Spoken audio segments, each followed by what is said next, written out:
It's time for the Spoony One! Wrestling Show! It's time for the Spoony One! Wrestling Show! I just want to let you know all the stuff that I could be doing instead of watching Impact. And it just hit me, like, just before I sat down to watch this. I've been putting it off for a little while. Not intentionally, actually. I was going to do it yesterday, and I got a migraine. My body is rebelling. So, I just want to run down a brief list of the stuff that I just realized. Just sitting in my chair, my computer's over there, just sitting in my chair realizing all the stuff I could do, and yet I choose to sit and watch Impact. So this is the before this. This is before Impact. And I actually wanted to go buy booze to play a drinking game, a very simple TNA Impact drinking game. Somebody sent me a list of a drinking game that was been made. It's too complicated, stuff with like Eric Bischoff saying things. Every time something doesn't make sense with Impact, take a drink. That's it. I guarantee you, within 30 minutes, I'd have been fucking hammered. And probably for the next time, by Thursday, it's like 2 days from now, the next Impact's going. I'm going to try to get on top of this sooner. I'm going to try to get some booze. I need suggestions on what I could drink. I actually don't know. Somebody sent me an email. I haven't read it yet, but like what people actually drink when they're playing a drinking game, whether it's like whiskey or if it's like a beer, because sometimes it's like take a sip, take a shot, finish your drink. I don't know. I don't know, whatever people drink. But I'll probably go with like rum or something like that, because I don't drink ever, or very rarely, bordering on not ever. So I'm just wondering what I should start with, because I really don't think I had whiskey one time. I just had like a sip of it, and it was like, oh, it tasted like a punch in the throat. So I got all stuffed up. So anyway, here's the list of things I just from looking around that I could be doing. Right now on TV, there's a Steven Seagal marathon on. I could be doing that. I could be playing Marvel vs. Capcom 3 with my friends online, who, in fact, just sent me a text on Skype asking if I was available to play Marvel vs. Capcom. I'm like, no, I have Impact to watch. Let's see. I got stuff in the mail. I got the Fooly Cooly on Blu-ray. I could be watching that. I got Birdemic on Blu-ray. I could be listening to the riff tracks of this. I got The Guild Season 4. Could definitely be watching this. No. Also, believe me, this shocks me as much as it does you, but I've never played Grim Fandango, and I still haven't played Grim Fandango, and I won't be playing Grim Fandango because I'll be watching Impact. Another one I got in the mail. I played this a long time ago. I don't know what I did with it, but I bought a new copy. TIE Fighter on CD-ROM. One of my favorite games of all time. Played this to death. Would love to play it again, but I can't. I got Impact to watch. So, as you might imagine, I am just about ready to kill people. And I haven't even seen the show yet. So, I actually know very little about what's going to go on in the show. I read spoilers, like, on the day it happened, and that memory is completely gone. So, we're going in fresh. And I can only look forward to this Thursday because on the website, on the TNA Wrestling website, they are promising the biggest surprise of the year. So I couldn't miss this Impact. I could not miss what was leading up to the biggest surprise of the year, because I have no doubt that whatever they have planned will easily surpass the shocking return of Triple H and The Undertaker, and leave in the dust the surprise announcing of The Rock as the host of WrestleMania. I can't even imagine what possible debut or surprise they could unleash that would possibly turn things on its ear. But I'm sure that Dixie has something in mind. I'm sure Vince Russo has been plotting for years on this one. So without further ado, I'll be back with my first impressions on TNA Impact of last week. I don't know, guys. It's hard for me to even get upset about this shit anymore. So they recap what happened at the pay-per-view, which I was only vaguely aware of. Because, goddamn, I'm not... I seriously, the pay-per-views, not happening. I cannot, in good conscience, throw money down for the pay-per-views. I can't even be arsed to fucking pirate the shit. Because that's my Dungeons and Dragons night, okay? That's my night. And I will not infect it with the... Okay, anyway. So, apparently, Kurt Angle lost his match for custody of his fucking children. By the way, would love to see that in court. Where, Your Honor, the two, our clients will stipulate custody of these children depending on the outcome of the wrestling match at Against All Odds. It's fine with me, let it be so stipulated. Oh, God. Yeah, we're actually watching we're watching a show that expects us to believe that custody of children can be decided on the outcome of a wrestling match. I simply leave that to you. Once again, TNA storytelling fails the 4-year-old test, where a 4-year-old would ask, "That can't really be the way the world works, can it?" And the parent would just be like, "No, sweetie. No, if a man challenged your daddy to a wrestling match, he would not, in fact, lose custody of his kids." So, Kurt loses the match, and as he's leaving the match, looks heartbroken. He's totally devastated he just lost this wrestling match. He's lost custody of his children, and he leaves his boots in the wrestling ring. Now, if you don't know what that means, usually when one leaves their wrestling boots in the middle of the ring, that signifies that one has retired. So, once again, we have a Kurt Angle retirement storyline, where Kurt has retired for the second time. And I will bet you anything, by the end of this show, we will at least have Kurt Angle announced for a match next week, even though he's retired. Or he will start a fist fight backstage. It's not possible that he's done wrestling. There's no way that anyone saw this and went had any other reaction other than, "Oh, really? Shit." That, the exact reaction anyone had when they saw the boots in the ring. They were like, "Seriously? They really expect to pull that emotional cord with us again. They really expect us to kick that football and not have Lucy pull it back this one time. They're doing the Kurt Angle retirement thing, and he's not really going to retire." So anyway, the other big news is that Jeff Hardy regained the Divas Championship, and he is once again the TNA Divas Champion. So, Eric Bischoff and Immortal come to the ring. And by the way, Immortal is now one of the most underwhelming factions in wrestling history, consisting now of the Hardy Boys, Gunner and Murphy, and Rob Terry. Oh, they got Eric Bischoff and Hulk Hogan, but I'm counting the wrestlers here. So, Hardy's, Gunner and Murphy, and Rob Terry. Truly a force to be reckoned with. So they come out, and Bischoff, he says, "First, let's congratulate the new Divas Champion," and Jeff holds his title up. He says, "But I got news. I gotta tell you, Jeff." He says, "I know we were going to give you 2 weeks off after your hard-fought ladder match, but the network called me up. And yeah, we're doing the network thing. We are actually ripping off an angle from ECW. I half expected fucking Cyrus to come out and explain the network's demands. In fact, that would have been a better way to go if they actually found Cyrus and brought him, I don't know. But yeah, we're doing the network now. When we have to refer to it as the network. Shit, I did the air quotes again, I'm sorry. The network. We can't say Spike TV, because that is the network. But no, it's because we have to rip off nostalgic angles. It's the network. So the network, they called me up and they said, Jeff is phenomenal. And because Jeff Hardy equals ratings, and the network wants ratings, Jeff, you have to defend your title tonight against Rob Van Dam. And right away, I just about fucking turned the TV off right there.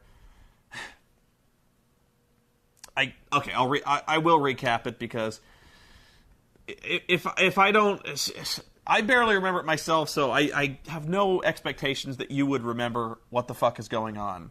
But before this whole thing started with Immortal, before all this, Hulk Hogan comes and he all but appoints Rob Van Dam as the champion. So RVD's the champ, and Hulk Hogan's his best friend. And then all of a sudden, Abyss comes around and he says, they are coming. And nobody really takes him seriously, but he says he starts torturing people backstage, and he has that board with nails in it. And he beats up Rob Van Dam backstage with the board with nails in it so bad that he has to forfeit his championship because he cannot defend it in 30 days. So Rob Van Dam never lost his world championship. And they actually crowned a new champion on the pay-per-view that Rob Van Dam came back to. So they were so worried that Rob Van Dam would not be able to defend his TNA World Heavyweight Championship that they held it up in a tournament that would be finally decided on the pay-per-view that Rob Van Dam came back. So Rob Van Dam never actually missed a title defense. Or never actually missed what would have been a scheduled title defense. No. So they actually crowned a new champion on the day Rob came back. Fuck. So, as if that wasn't bad enough, they actually started... you could kind of see where they were going with this, at least. They were like, Rob has this story where he's the uncrowned champion. He had to give up his title. He never lost it. And now there's a new champion, and the new champion is ducking him. Like, you know, he can never get a title match against the champion who stole his title. So that's the big story is, you know, finally we're going to get this match.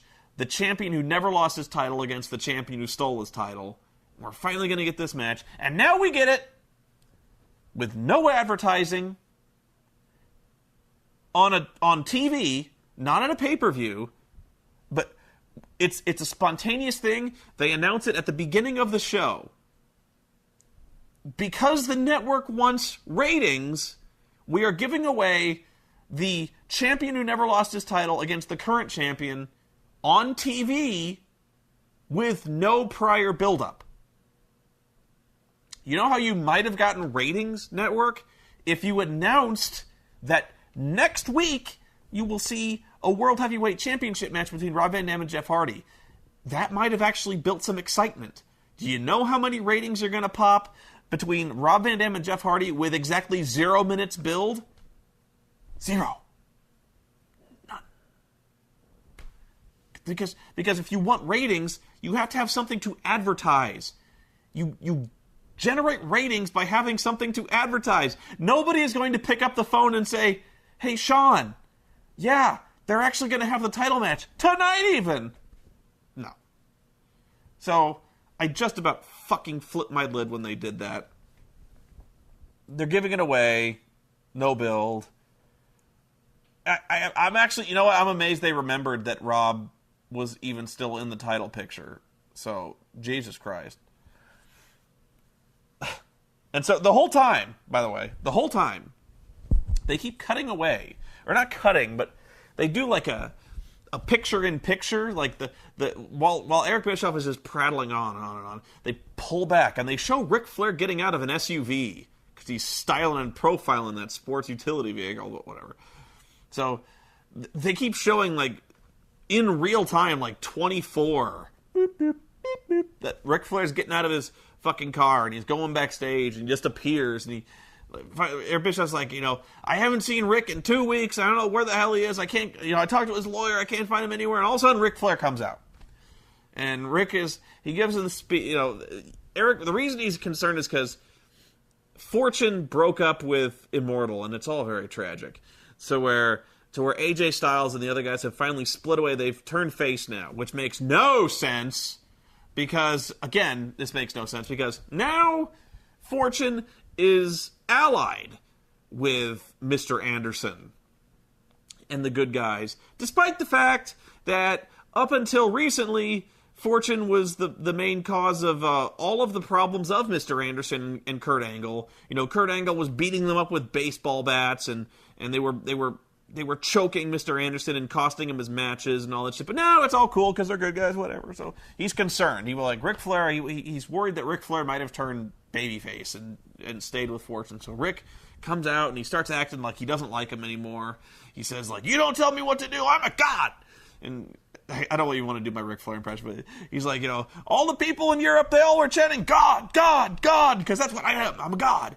And he's like, nobody tells me what to do, you don't make demands on me, I basically built this thing and I'll tear it down if I want to, and he goes backstage going, woo, woo, woo, woo, woo, woo, and then he pretty much degenerated and just going, woo, woo, woo, woo, woo. This hasn't even started yet. Oh, God. And as if it wasn't disgusted enough, they then cut away to some kind of resort where Jeff Jarrett and Karen are getting a massage. Because that's all I need right now, is to imagine Jeff Jarrett oiled and greasy. God. Basically, it's all I can stand to imagine Karen oiled up and greasy. God. And so, basically, they just start talking on and on about how Jeff is a role model, and about how they are going to have an outrageous amount of sex in the near future. Pretty much in those words. Like, they start talking about how they're going to fuck after the massage, and she says, oh, like, this is going to be round 2? And Jeff is like, what, you forgot the 2 times we did it at lunch? And I'm basically looking for a hurl back at this point. I really don't know if I can take much more of this. I just can't. I can't do this. Gotta have more fun in the backwards storytelling land of TNA. We cut back immediately as Matt Hardy is being jumped by AJ Styles, and Mike Tenay very cheerfully informs us that must be because they have a match later on tonight. And I'm like, oh, that's why I should care. God, silly me. Sorry. So then we have Hernandez. Is it Hernandez? Yeah, Hernandez. He hooks up with Sarita and her, sister cousin, Rosita, this much smaller woman. So they come out, and Hernandez comes out, and he's a bad guy now, despite the fact that he was a good guy when he left, but apparently going to Mexico made him evil. So he had this really sympathetic story where, Matt Morgan kicked him in the fucking head, and he was stretchered out, and he was concussed, and that's why he was out for so long. And so one would think that when Hernandez came back that, he might have a score to settle with Matt Morgan. Nope. He's just a bad guy now. He's with Immortal. And I think the way he joined Immortal was basically he was wandering around backstage, and Eric Bischoff asked him if he wanted to join, and Hernandez went, yeah. So that's all it takes. He's evil. So Douglas Williams comes down the ramp, and Hernandez jumps him from behind and kicks his ass, starts slamming his head into the stairs 3 or 4 times, throws him in the ring, and the ref very helpfully goes, ring the bell, starts the thing. So, Hernandez starts, choking him with his little towel he carries in his shorts, and the whole time, for 3 minutes, he's beating him up using the towel as a weapon, he's choking him with it, he's, kind of not fish hooking, but he's got it over his mouth, he's like that, and he's doing snapmares with the towel. The whole time the ref is just like, no, bad, you need to stop, because, again, it is impossible to get DQ'd in TNA. And so, despite the fact we've got 2 very talented wrestlers, at least I think they're talented, it was really hard to tell, because the entire time, the cameraman was focused on the women outside, so the whole time, Sarita's she's basically cutting a promo while the match is going on into the camera, and instead of watching the match, we're watching Sarita give the promo into the camera. She's calling out Velvet Sky for some reason. I don't know why. And so, very obligingly, Velvet Sky comes out and starts beating her up. And then Rosita comes in. Basically, they start the obligatory TNA 5-minute knockouts brawl, which we watch instead of the match. But we see the end of the match, wherein fucking Hernandez, my God, he does this border toss on Douglas Williams. Looks like he just about fucking murdered the guy. That was one of the scariest fucking things I've seen all year. Wow. If I was management and I saw that shit, I would fire Hernandez on the spot. Oh my God. You can't do that to people, man. Man, the way he fucking hucked Douglas Williams across the ring right on the back of his fucking head. Wow. I can't even imagine what that... I guarantee you that took a year off his career if it didn't just fucking paralyze. I guess he's fine. I haven't seen any reports that Douglas Williams is hurt, He should be hurt. I'm glad he's not, but he should be. Taking a fall like that, man. You should actually, like, if you want to... There's probably a video of it. That's like fucking Wide World of Sports. You know that agony defeat guy? The guy who comes up the fucking ski jump and, like, lands on his head? It's like that. Jesus Christ. So, they go backstage. Hernandez wins, obviously. They go backstage, and Bischoff's on the phone with the network. And so he tries to talk him out of the Jeff Hardy match, but they won't budge. So he says, "You sure? You sure?" "No, I know. You're all about the ratings." And Jeff Hardy, he brings in those ratings. Here, here's a spoiler. I will bet you any amount of money the ratings did not budge from where they normally are. In fact, I would wager they went down just from the were last week. In fact, I'm going to go check, and I'll bet you anything they either stayed right where they are or they went down. So whoever's in charge of the network is a fucking idiot. So if anyone's in charge of the network and they had any input as to the meaningful program of TNA, I've got a few suggestions they might make. And it doesn't involve putting Jeff Hardy in a title match. It involves pink slipping about 3/4 of the fucking management and roster. Anyway, more later. This segment was weird. They go to Pope in the ring, and he's got like this buffet table set up, and like these tiki heads are on the corner, and he's got a roast pig on the table, and Pope starts talking about how he's performing miracles, and he calls the pig, he's like, "This before you, Daddy, is a sloppy Joe."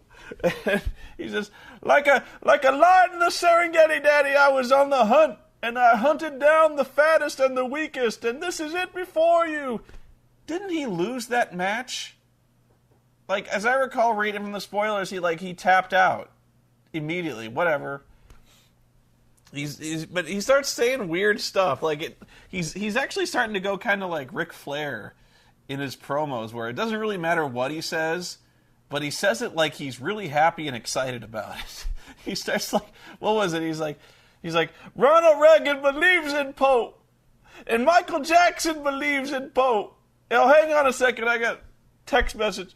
And that was Jesus, and Jesus believes in Pope too. I was like, what the fuck are you Ronald Reagan? What the fuck? So, he says he's going to perform a miracle and feed all the people in the Impact Zone, but it's going to cost him $10 a piece. And then Samoa Joe's music hits. And then Pope is stunned that Samoa Joe would have a problem with what's going on in the ring here. He starts coming down, and Pope is like, "What? I don't understand this. Why is this angry Samoan coming after me after I called him a roast pig?" And by the way, he was so surprised, he was so frightened of Samoa Joe coming that as he was carving the knife and the music hit, he threw the knife down, which I think he would want the knife. I would think you'd want a knife when an angry 300-pound Samoan was bearing down on you, but whatever. But, like, he tries to flee the ring, and do you remember when I was talking about that guy who was hanging out with Joe, his cameraman, how I said, like, he was like Kato, where, like, his name is Okada, which is an anagram for, like, a Kato? He is literally Kato now. They call him Kato. There is an Asian man in a mask and a chauffeur's outfit, and he is fucking Kato. So Kato why is he with Kato? What the fuck? When did this start? Like, did Samoa Joe go to Craigslist or something, and he was like, I need a Asian manservant, and he needs to wear a mask, and, like, I'm gonna call it... Did Spike TV get fucking kickbacks from the Green Hornet movie? Because, like, by all rights, Samoa Joe should be dressing like the Green Hornet. That's all I'm saying. It would be fair. He's hanging out with fucking Kato. So Kato kicks the Pope, and Joe puts him in the Muscle Buster, and fucking Muscle Busters him through the table and through the pig. And the pig, like, explodes. And I was stunned to find out that was a real pig, because, like, Pope is covered in pork at this point. And, like, I couldn't believe it. That was a really good Muscle Buster, by the way. But yeah, I still can't get over the fact he's hanging out with fucking Kato. He is Kato. So Robbie E's in the ring, and he wants his rematch with Kazarian for the X title because apparently he feels he was robbed somehow. He's like, I was preparing for 2 dudes, and I only got 1 dude, bro. And so the biggest news I think of Robbie E is they are about 90% to the point where his hair is exactly like Guile from Street Fighter 2. It's that close. It's not quite there yet. They need a little elevation, but I have no doubt as soon as he grows that another 2 inches, with the amount of gel that's holding that hair in place, they could, in fact, perfect the Guile. So Kaz comes out. He says, you send Cookie to the back, we'll have our title match. So Robbie's like, you're on, bro, and he whispers something to Cookie, and Cookie goes back, and they have a match. It was okay. It was really short. It was like 2 minutes. It wasn't a whole lot to it. And then Cookie comes down with like this enormous this big like silver lame purse. And she runs in the ring and just blatantly hits Kazarian in the stomach with it. And the referee disqualifies them. I don't think I've ever said that phrase in the history of this show. The referee disqualifies them, but he did it this time. I can't believe that he remembered how to. But yeah, so they start beating up on Kaz, and Cookie starts beating up on Kaz. Like, she has him in the full mount and to start like slapping him back and forth. I'm like, what the fuck was in that purse? An anvil or something like that? So Miss Brooks comes down, and if you don't remember Miss Brooks, well, I don't blame you, but honestly, as soon as you saw her enormous breasts, you would, because that is by far her most remarkable feature. So, like, Mrs. Brooks comes down, her breasts leading the way, and I tell you, this was a wonder of physics to behold, as Mrs. Brooks jogged down the ramp and her breasts were flopping every which way. It was a wonder she didn't knock herself out on her own boobs. Honestly, it was really a sight to behold, because Mrs. Brooks and her breasts are 2 different entities and should be referred to them as such. But yeah, she hits the ring and pulls Cookie away, and they're like, I guess we haven't seen the last of this. And so this was, like I said, it wasn't a bad match, but it really horrifies me to think that this is actually building towards a match between Miss Brooks and Cookie. Oh my God. Ric Flair goes back and meets with Fortune, and Ric Flair is so over the top happy to see them and is buddy-buddy with them. Like, he ices all of them, and he's like, show me how to do the Fortune thing again. That's the shocker, right? And they're like, yeah, it's the shocker. And they're all drinking, and he's like, woo! And he's doing all this happy thing, and I'm just screaming, it's a trap! Because if there's one thing TNA does not know how to do, okay, there's about 100 things TNA does not know how to do, but one of the main things is subtlety.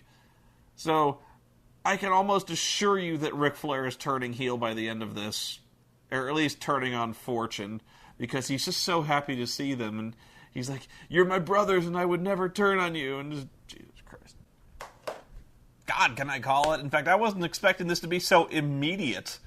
Okay, so AJ Styles has a match with cold-blooded Matt Hardy, and ugly match, not very good. But basically the story is AJ hasn't won. He's going up to the top, and Ric Flair immediately pushes him off the rope, allowing Matt Hardy to hit the twist of fate and win. And I was like, wow, they pulled the trigger on that like fucking immediately. So Ric Flair he's a bad guy again. He basically went from like bad guy to good guy to bad guy. Man, they just back and forth. Can Ric Flair really not stand being a babyface? Is that just it? Like, he can't stand being on the good guy side at all, ever? Because what I don't get about this is, basically, it's impossible for Ric Flair to be a heel. At least in TNA it is, because the guy's got such cachet and such respect, and he's really one of the most awesome guys. You know, even at his age, he's one of the most awesome personalities currently working in wrestling.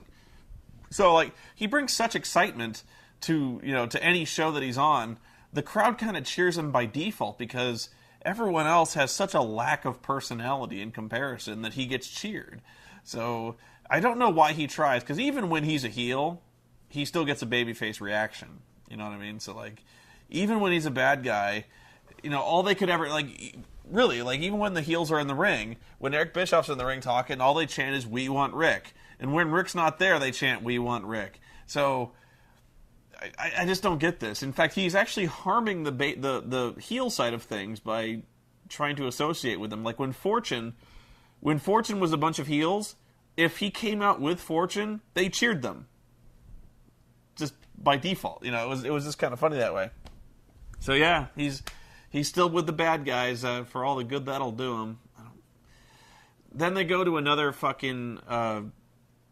They're at some kind of spa or resort. And, you know, Jeff Jarrett and Karen are now in a spa, on a jacuzzi. And if they must be actively trying to make me lose my lunch. Because this whole time, they're all like tangled up in this jacuzzi.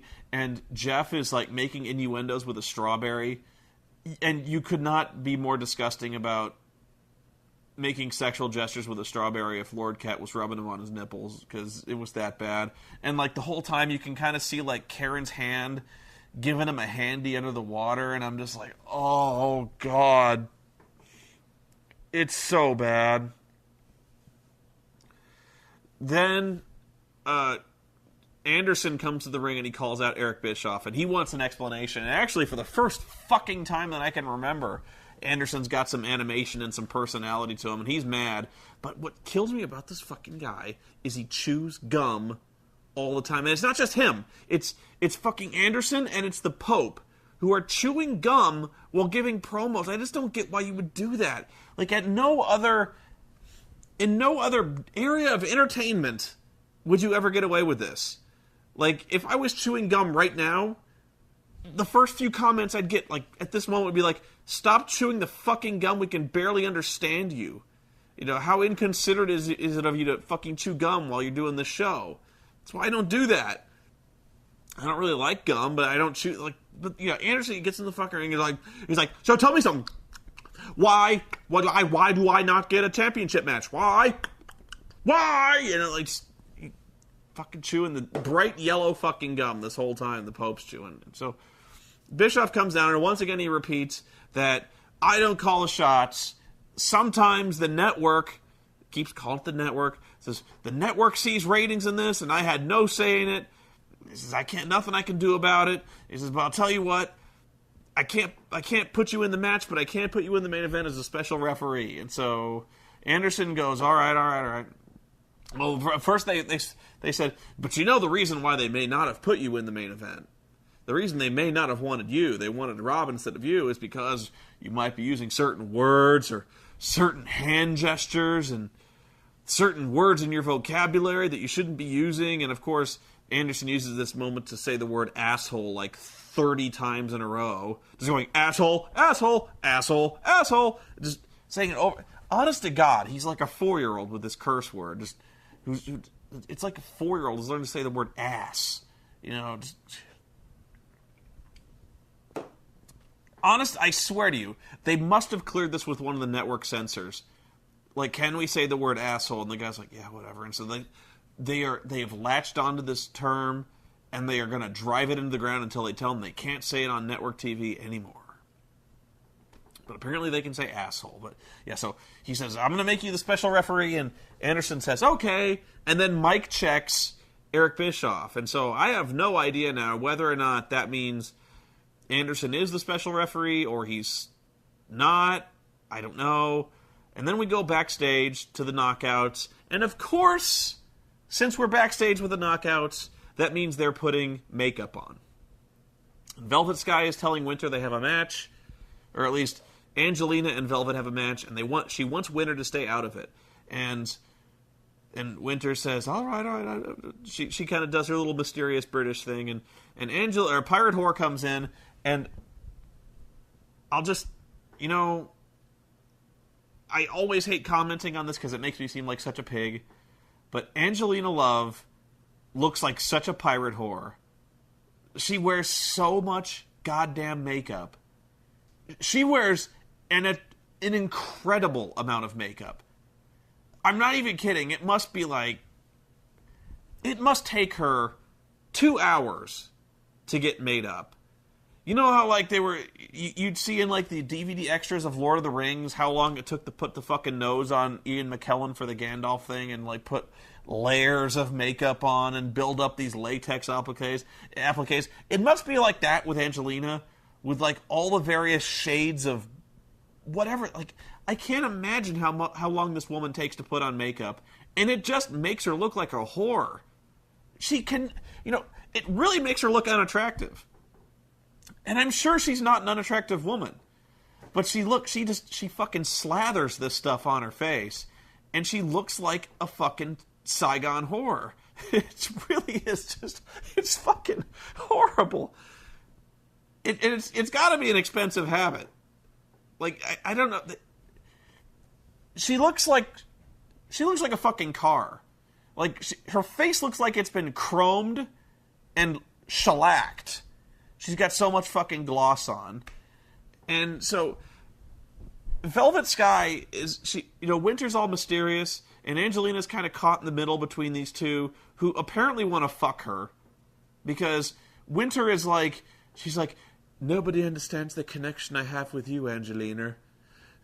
It goes much deeper than you can possibly imagine. And Velvet is like, oh no, you don't know our history. You don't know how close we are. And so she starts like threatening violence on her and threatening to tear her lungs out and threatening to like rip her face off and shove it up her ass. And she gets in her, if she meddles with her relationship with Angelina, she's gonna get so mad, and the fucking screeching is going on. I should have made you listen to it. I should have made you listen to the fucking screeching that's going on this whole time. And every time I realize this, here's the match they're threatening us with. They are threatening us with this match. It's the Beautiful People versus Sarita and Rosita. Okay, Sarita and Rosita are heels. Like, there's no question the fact that they're heels. But I still don't understand what the Beautiful People are. Because Velvet Sky, there is no way to construe her character except as being a whiny, jealous, bitchy heel. So basically, once again, we have a match between 4 heels with no one to root for. I guess the only thing they're counting on the crowd getting excited about is a wardrobe malfunction. Like, we have these 4 huge-breasted women in the ring, and we're just hoping boobs flop out at some point. Or there's some kind of lesbianic action that goes on in the ring, which is basically what they deliver with Madison Rayne and Tara, 2 more heels, by the way. So essentially, there's not a single babyface in the entire Knockouts division, except maybe SoCal Val, who does not wrestle. So, yeah, we're going to get to see you know what? If the Knockouts match is next, and if it's really bad, I'm going to make you fucking watch it. So it was really, really bad, but I'm not going to make you watch it. I should, because the stuff they fucked up in this match was so fucked up. I can't even hardly explain it, because it was that, like... Velvet Sky sucks, okay? Velvet Sky sucks a lot. That's about all I can say. Like, this woman is the walking botchamania reel. You could fill videos of her shit alone. She's really getting to the point where she's like Alicia Fox bad. Where she's actually worse than Alicia Fox, because Alicia Fox fucks up one move, and like Alicia Fox, her axe kick move looks like it would fucking murder somebody. Like, everything Velvet Sky does is wrong. So like, there's one time where she's trying to get, you know how that thing they do where somebody's on the ring apron, they're outside the ropes, and the other person inside the ring does a hip toss, and they hip toss them over the top rope into the ring. Well, they try to do that, but like she goes for the hip toss. Sarita goes over the top rope and then just kind of turns and then lands right on her face and then flops over. Like, she completely blows the simple hip toss over the top rope where she's supposed to land on her back and instead lands on, like, the front of her face. That didn't look like it felt good. Then she fucks up a flying head scissor takeover to where, like, once again, Sarita chooses to take the head scissor takeover on her face. In fact, she, like, about 3/4 of the way through the move, Velvet just kind of falls away. And then Sarita has to finish doing the head scissors, like, one full revolution, and then just jumps over and lands on her face. It's completely fucked up. And then Velvet Sky fucks up a pin cover. We're like, I don't even know what happened here. It was this really weird spot where, like, she's gonna DDT Sarita, and then Rosita on the outside, who looks like she's about 12, except for the size of her enormous jugs. But anyway, she's gonna DDT Sarita, and then, like, Rosita, like, grabs her ankle, and this causes, like I said, you almost have to see it, but, like, Rosita grabs Velvet's ankle, which causes her to react like she was hit in the chest with a shotgun blast. Velvet falls on her back from being grabbed on the ankle, and then Sarita pins her with her feet on the ropes. Whatever. It is so bad. She sucks so hard. It's getting to the point where, and this wasn't even the last time we'd see the knockouts. The knockouts really do consist of about half the programming on this fucking show. My life would be so much simpler if I just henceforth stopped talking about the knockouts. But, God.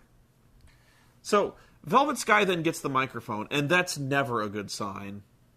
Because that means we have to hear them talk. And if there's one thing I certainly don't tune in to see this show, it's to hear the knockouts talk.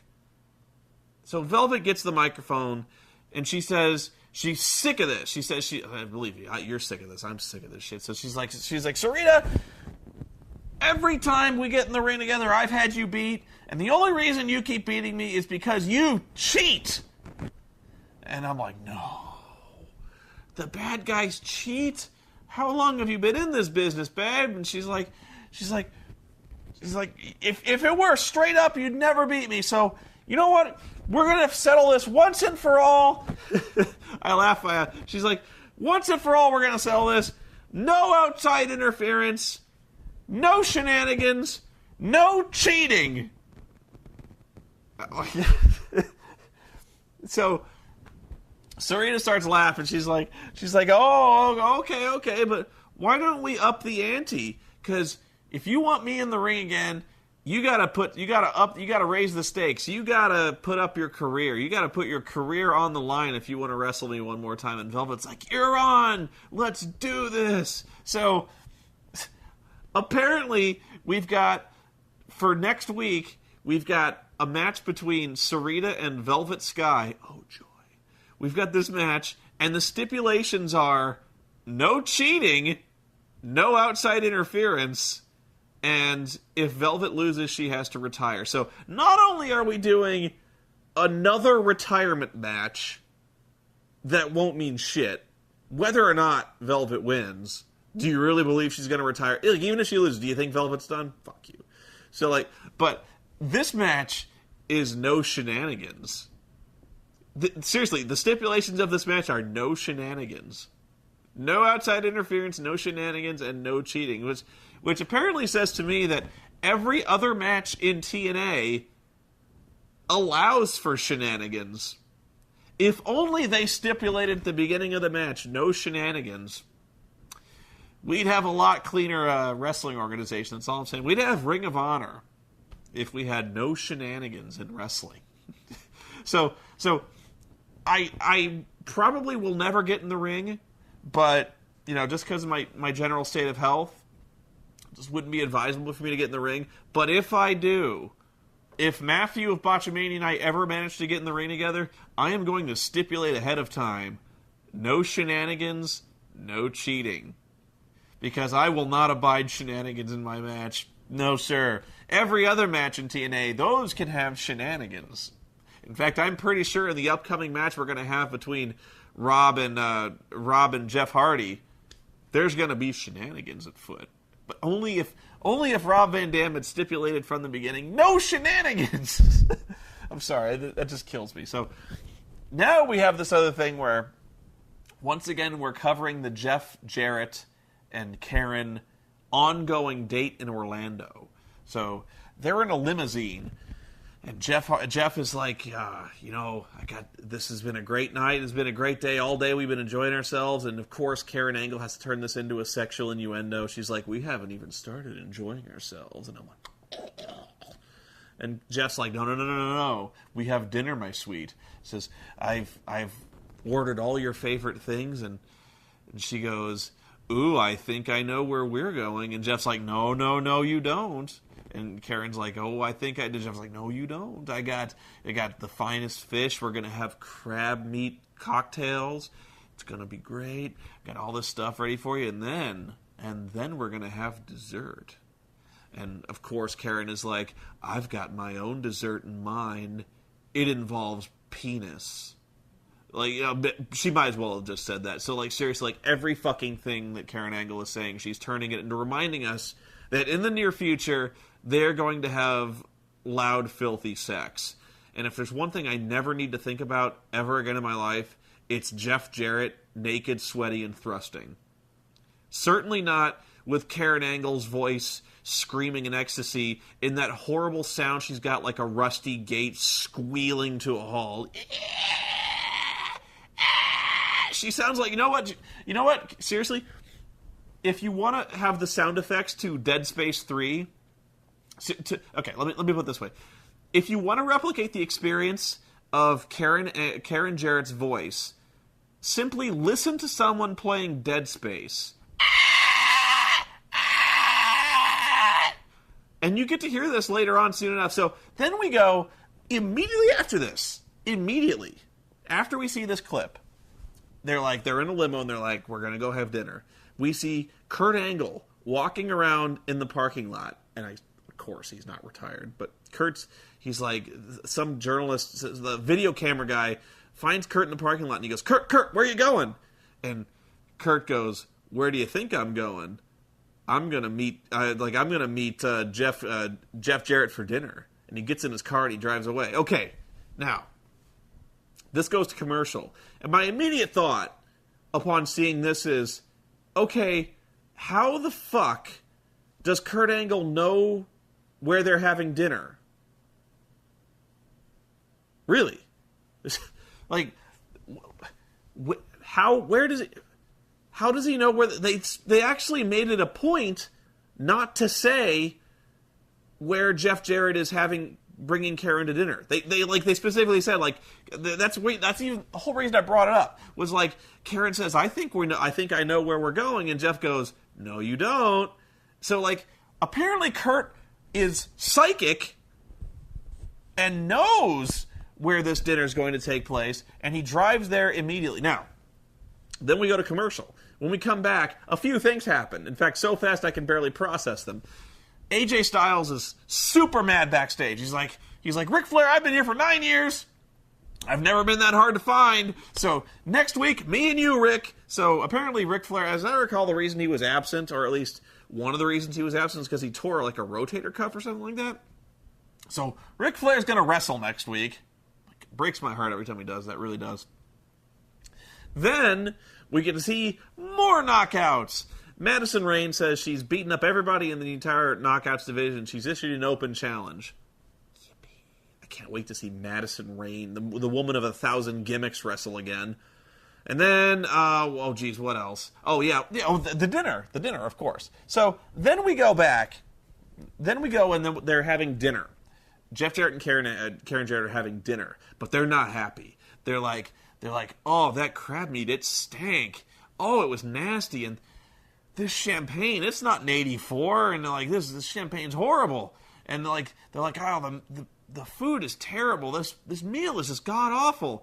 But they're like, you know what? It's okay. It's okay because our wedding renewal vows on the 3rd is going to be awesome. But like Karen finally she can take no more.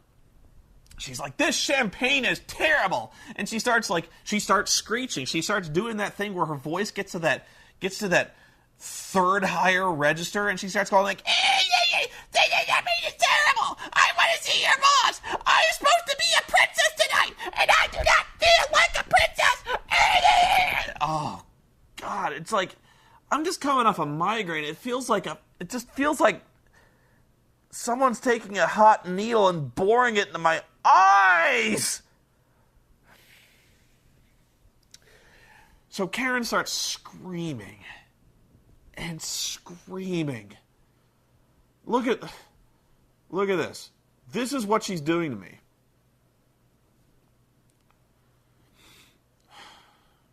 Okay. I gotta pull it together.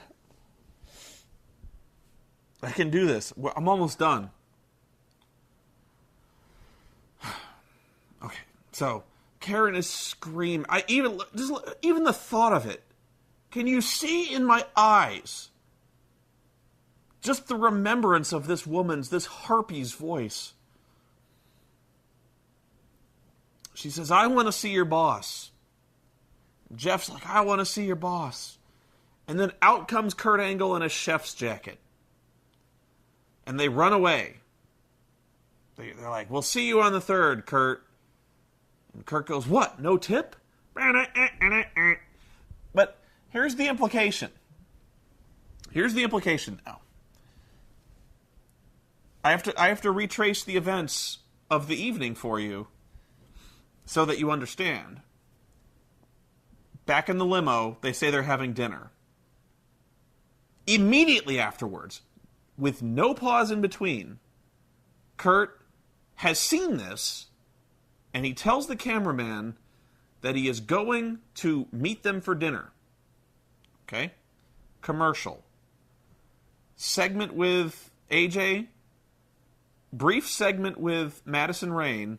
Oh, and there's one I forgot. I'll tell you this in a second. There's a very, a 10-second segment I forgot. So, let's be on the outside. 5 minutes pass between Kurt said he would join them for dinner at a location he did not know where it would be because they never said. So Kurt not only found out where they were having dinner, but went into the kitchen, somehow either coerced, intimidated, or paid off the kitchen staff to allow him in the kitchen, did something to their food. I'm guessing he rubbed it on his taint and pissed in the champagne. Whatever. He made them a stinky meal as revenge for losing custody of his children. And then, not only that, he somehow, he went to the restaurant, prepared their food, did whatever he did to prepare their food, and they ate it, and had time to comment on how bad it was in 5 minutes.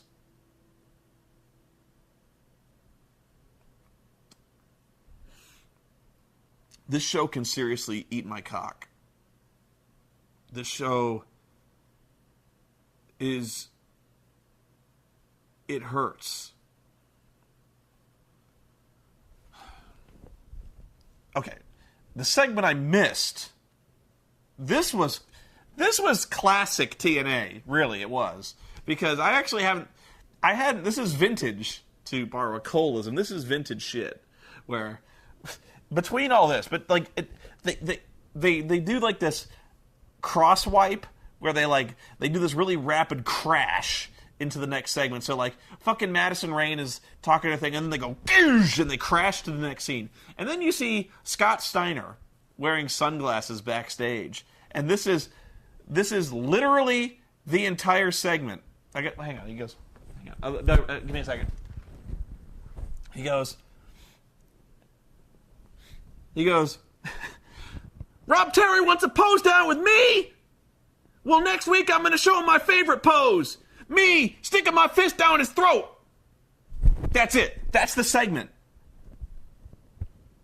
I was so blown away by this, I watched it again. Because, like I said, the segment begins, and he goes, Rob Terry wants a pose down with me? He does? This must have been last week? Or I never saw Rob Terry say the words, "I want a pose down with Scott Steiner." So he's like, Rob Terry wants a pose down with me? So this Thursday, I actually went to the website. I just got back from doing that. I can't believe I forgot it. I just went to the website and I checked this out. Advertised this Thursday is the pose down between Rob Terry and Scott Steiner. It's in the books. They expect you to tune in to see the pose down between these two meatheads. So, I just can't believe that I remember with fondness the epic, the groundbreaking, the ratings magnet, the ratings bonanza that was Scott Steiner in a pose down with Triple H. If you remember this, it was kind of a 3-part thing where wasn't it like Scott Steiner and Triple H in like a bench pressing competition and then like a push-up contest, finished off with the pose down. It was like the best of 3 or something like that. But yeah, the pose down. Tune in next week, folks. Tune in next time to see the pose down. Oh, God. This show is almost over. I need booze. I need booze so bad for this shit. Alright, I don't actually have much to say about the title match, other than that it was pretty good. It wasn't great, but it was good. It was okay. The ending of which is what I have more to say about it than anything.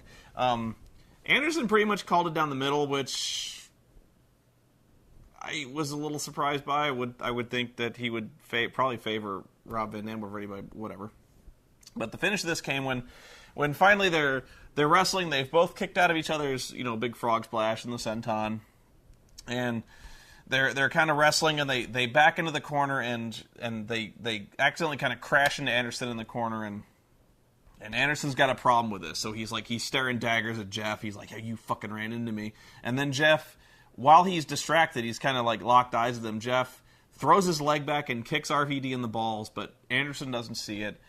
Jeff hits the twist of fate and pins him. And, Anderson doesn't want to count, but he counts to 3 and it's over. But what that reminded me of was actually something that was another thing that I thought was really, really stupid in the Beautiful People versus Sarita and Rosita match. Was the heels were losing at one point, but the heels regained the advantage when Sarita hit a low blow on Velvet Sky.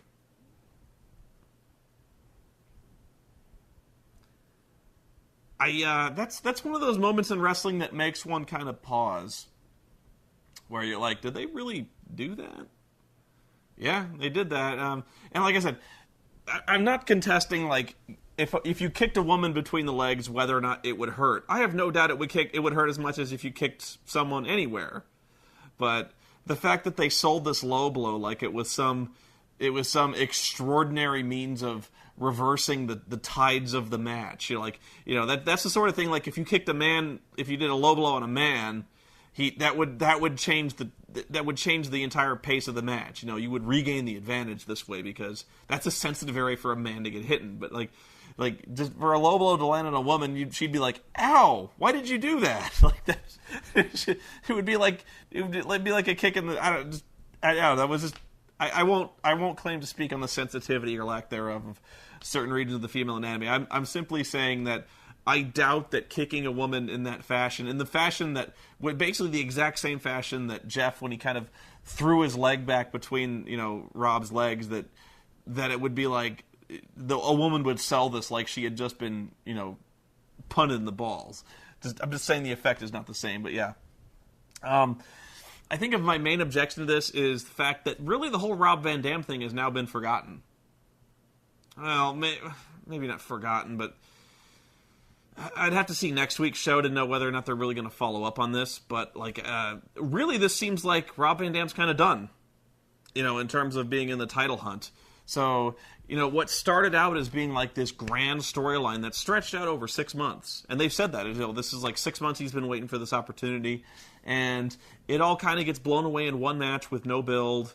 No advertising, no build to any of this. Really just kind of thrown in there at the last second, almost like they just wanted to get it over with. And Rob gets pinned, and it's over, and now they're just moving on. And so it just seems like this whole thing, once again, it seems like this whole exercise was a colossal waste of time. So if that was the goal, congratulations, and I guess we'll see you next Thursday when they have promised that not only will we see the pose down with Rob Terry and Scott Steiner, but we will see the surprise of the year on this week's Impact. So my tiny mind cannot even fathom what Dixie Carter has in store for us, because no doubt I will be surprised and shocked to my very core. So I guess I'll see you then, and hopefully we'll be able to very soon get this awful Jeff Jarrett nonsense out of the way, because it pretty much sickens me to even imagine it, and I really hope Karen Angle dies very soon.